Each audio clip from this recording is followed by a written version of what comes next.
Aujourd'hui, près de 3 milliards de personnes sur la planète ont recours à la biomasse pour cuisiner et se chauffer. Il s'agit de la première source d'énergie dans les pays en voie de développement.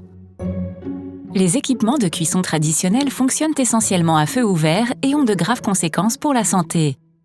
On estime que chaque année, plus de 4 millions de personnes meurent prématurément à cause des fumées. Le caractère non renouvelable de cette biomasse, qui n'est pas gérée durablement, est enfin responsable de l'émission d'une grande quantité de gaz à effet de serre dans l'atmosphère.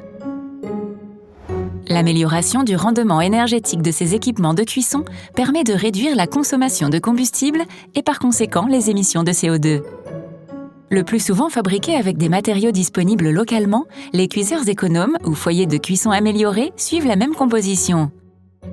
La chambre de combustion est hermétique et bien isolée pour retenir la chaleur. À l'intérieur du cuiseur, une grille d'aération peut favoriser la combustion.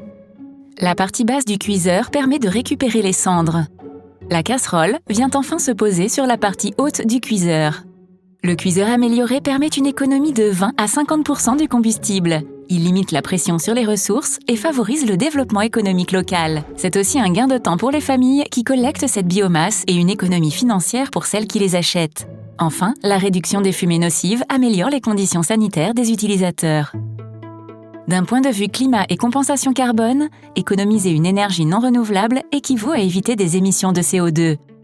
Cette quantité de CO2 évitée est mesurée annuellement par un auditeur indépendant et donne droit à des crédits de compensation carbone qui sont ensuite vendus à des organisations ou des particuliers.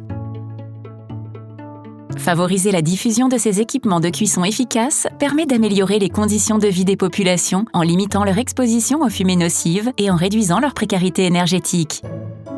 Ils évitent des émissions de CO2 et participent ainsi à la préservation de notre climat.